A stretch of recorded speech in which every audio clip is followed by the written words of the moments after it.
My husband was coming home every night looking like he was in fight. I followed him and found out why. At first, it was a small bruise on his cheek. When I pressed my husband on it, he told me he had an accident at work. I had no reason not to believe him. Accidents happen. But it was slightly odd he would have an accident while punching numbers into a computer. It would have made more sense if he was working in construction. I didn't think much of it until he came home the next night with a black eye. If his excuse was another accident at work, it wasn't going to cut it. When he got home, he tried his best to avoid me, so I knew something was up. What happened to your eye, honey? I could see his brain ticking over as he tried to think of an answer. Some idiot cut in front of me at the gas station, and when I confronted him about it, he went berserk and punched me in the face. For as long as I have known my husband, he has always been a terrible liar. That's awful, honey.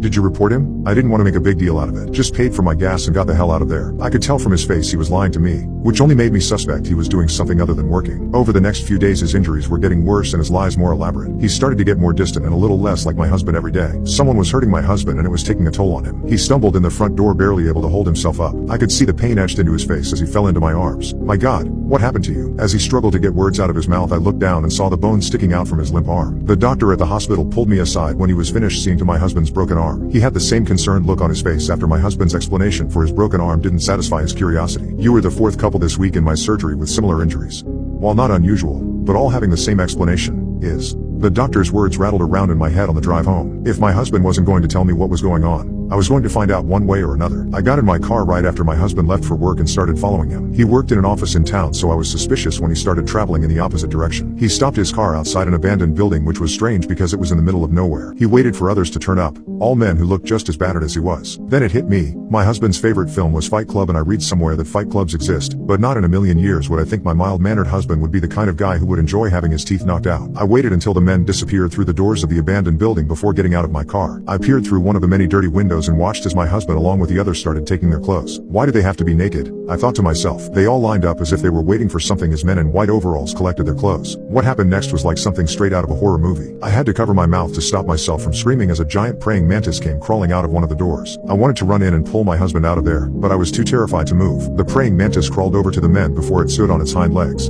The creature loomed over the men, who just seemed to stand as if awaiting their fate. Suddenly one of the men stepped forward and began doing a strange rhythmic dance.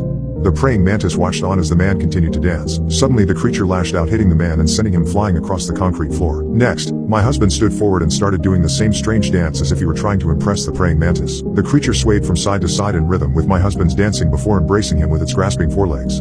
I was suddenly sick to my stomach as he started having sex with the creature. Just as I was about to run back to my car in disgust, I watched as the praying mantis bit down on his head and began chewing it like an apple as my husband came. When the whole mating ritual ended, the men in white overalls dragged my husband's headless body to another room. I was overwhelmed with a barrage of emotions, fear, disgust, and grief, that I didn't know whether to cry or scream. My legs felt like jelly as I made my way around the back. A bright light radiated from one of the windows at the back of the building. The source of the light came from large heat lamps that hovered over a group of large eggs. Some seemed to be rattling as if they were ready to hatch. The torment of watching my husband die barely sank in when all of a sudden a man who looked identical to my husband emerged from one of the eggs. Men in white overalls came into the room and handed him the clothes my other husband was wearing before he was eaten alive. I jumped in my car and made it home before whatever came out of that egg did. I sat in the kitchen contemplating packing my bags and getting as far away as possible when suddenly my husband's car pulled up into the drive. He came through into the kitchen with a big smile on his face and all his injuries magically healed. What happened to your broken arm, and don't lie to me? I demanded. My body was still shaking from earlier, and I wasn't sure if I was safe with the thing that looked like my husband. I don't know what you're talking about, honey. All I know is I woke up feeling like a brand new man today. I followed you to that abandoned building today. I saw what happened. I saw you hatch from that egg. The man who looked like my husband had a look on his face as if he had just lost a hand of poker. I promise, I'm still the man you married. I didn't tell you because I didn't want to worry you, but I was dying. Remember a few months ago when I was having trouble with my digestion? It turned out I had stage 4 stomach cancer. What does that have to do with a giant praying mantis?